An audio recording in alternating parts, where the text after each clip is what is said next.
Everyone, and welcome back to the channel and another Coin to Reaction Zone Scooby-Doo reaction.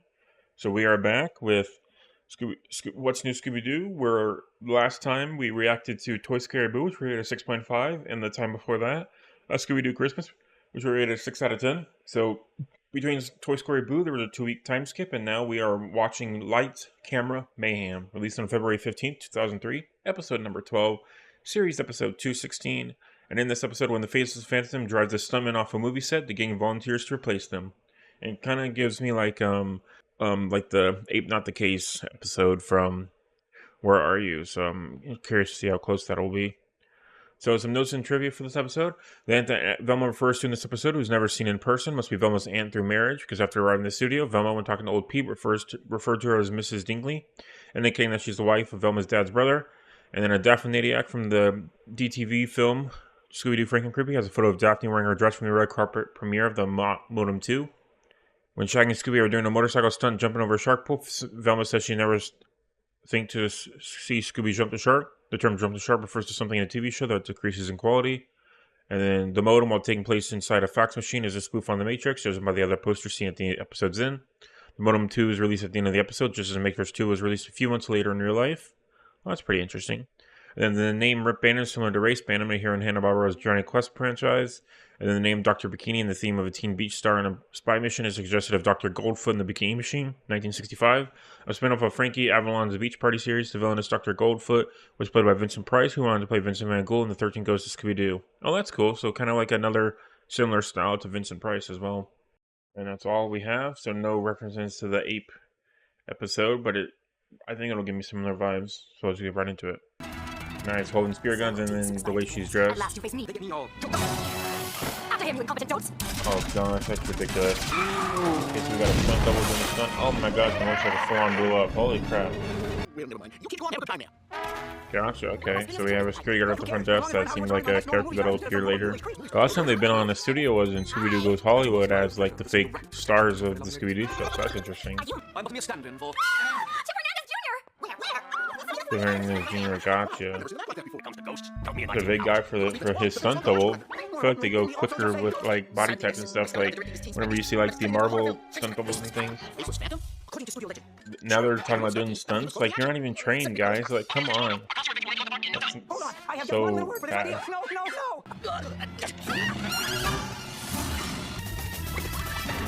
Oh, they just full on trip that guy. Okay, so kind of like a Shogun kind of armor style. Why don't you tell him that you might have seen the Phantom? I feel like Shaggy has a much bigger head than Fred. Also, Shaggy ate those Scooby snacks. We're gonna come out as a full box because he looked full. So he's gonna be ahead of Scooby for the first time in forever. Man, almost freaking died right there if that Phantom didn't save him. Jeez, that'd have been bad. I guess it's not completely terrible since he did save them.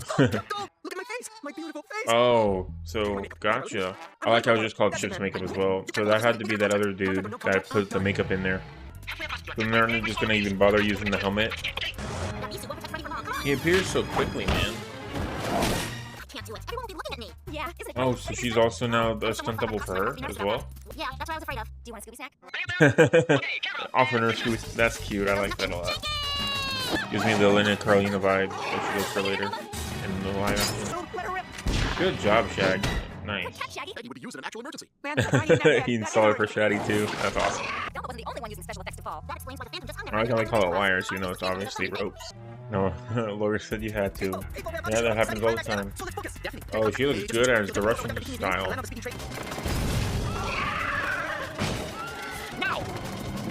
They're just on the top of that speeding train and immediately destroyed it. Good job, Shaggy and Scooby, using some oil right into the pig for him. What? Oh, I did not expect that. I thought it was going to be the dude in the blue shirt. Sorry, Chip. That could still be anybody. Nobody wants to make this picture, especially Vincent Wong, an important Hong Kong action director, dreams of making an American film, and get stuck with this. Then I remembered that Vincent started his career with Gotcha. Okay, so he wanted. Well, that's kind of cute though. He just wanted to make his own kind of movie. Doesn't anybody read the script? I've been keeping a close eye on every aspect of this movie. But like why? Because old Pete is really Rip Bannon. Isn't that right, Rip? Great show. If She Spied Me a River was my biggest film. Way back when doing Gotcha. Okay, so now we have like a secret where it's reversed, where the security card ends up being a real person. It's the tiniest scar I've ever seen. It's barely even noticeable. Oh, I suppose I rather go to jail than have my name on this movie. Jail? What for? Nobody got hurt. You were only There should have been a much bigger reveal for that. This will be so much. Here we go, the Modem 2. Real live movie premiere. Talk about glamorous. Chip Hernandez Jr. and Vincent Wong's The Modem 2. Where we wouldn't have gotten away with it if it weren't for you wonderful meddling kids and Scooby-Doo. Hey, where's Scooby? Okay, well And that was a Knuckles cute and, ending Turbo at Boy. least. Scooby-Doo! Nice, that was a cute ending with the food. So he did try to give off a weird food item, but I didn't have enough time to look at it, or he didn't say it. He just said chocolate popcorn, which we've done before, in similar vibes. So overall, pretty fun. I feel like the reveal of the Chip Bannon should have had a bigger reaction because he basically faked his death for like, I don't know, 40 years or something like that. So that was kind of interesting. And then the female character that appeared, she didn't appear anywhere after that, so she could also have been a suspect, but nope. So then we had the hairdresser that only appeared for one scene, as well as a few other characters. But the dude, the understudy kind of guy, I guess he did definitely put the stuff in the makeup, so he should have been in trouble. But it's whatever. It just only gave him like a rash, I guess. They didn't give him any permanent scarring, so I guess they were okay with it.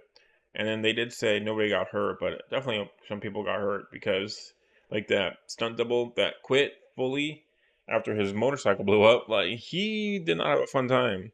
He walked away unscathed, but he didn't have fun. There was minimal damage, but people still got hurt, man. Like, come on. So, but it's Fred's decision, and Fred's the hot head honcho, I guess, of being able to direct a multi-million-dollar motion picture, or as in like direct what a sponge guilt for them for some reason. I don't know who gave him that authority, but I guess all the actors were cool with it, so it should be okay. And then I guess the gang still did stunt double for it because they went to the premiere, and also as like a friendly gesture kind of thing. So that was interesting. And I wonder how the real people reacted to the original OG coming back out, who was like undercover as a security guard, especially on the movie lot. I bet he was feeling all kinds of ways. That's why he didn't want to leave the motion picture business completely, especially because he was around during the rest of the filming as a guard himself and not on not protecting the gate like he was originally. So that was kind of interesting as well, kind of like a plot hole kind of thing. Overall, pretty fun. Definitely had an interesting style, especially because this is like the third time they've been on a movie set with the Ape episode and then the Hollywood the movie. So that was kind of fun. Overall, though, I think I'm gonna give this one probably a 5 out of 10. It was kind of an average one. I do like that we had a whole entire box of Scooby snacks eaten by Shaggy, and then the Daphne offering Velma a Scooby snack and her making a face, which I thought was pretty cute as well. That brings Shaggy Scooby snacks up to 208, and Scooby's now at 115. So Shaggy has officially overtaken Scooby for one of the first times besides 13 Ghosts, which was 176 to 174, with Shaggy beating out Scooby by 2. But we also had Scooby eat 10,000 Scooby snacks in Pup Named Scooby-Doo, and Shaggy only having 5. So we're going to have Shaggy eat a bunch more snacks if he wants to beat them, because it's 700 to 11K. So that's fun. But yeah, 5 out of 10 for me, I think. It didn't hurt me, but it also wasn't fantastic. It was just a nice, simple episode that had some enjoyable moments and not so enjoyable moments. And I did like how the Phantom looked. He looked pretty cool. But they never even explained how he moved around, basically. He just said that he was an action star. I didn't like the director was famous for like action movies and things like that of that nature, but didn't actually show how he did it. Just explained it kind of verbally, which I thought they don't really do very much. They always try to give you a flashback or something like that, or explain it directly to you, which I thought was interesting as well. So yeah, I think that's going to do it for me for this episode, and we are now all caught up back with the filming. It would have been released Monday, and then next week we will get back right up into our original scheduled programming. Hopefully, if nothing comes up and I don't get more stressed, we're going to my grandparents' 4th of July on Saturday. Try to do it before then, but I'm officially done with school. I've graduated with my bachelor's, and I have 2 degrees now, so looking around for stuff for that, as well as just enjoying myself. So finally done with school, and very excited about that. So thank you everyone so much for watching, and I will see you next week for our next set of Scooby-Doo and our next movie. Have a great day.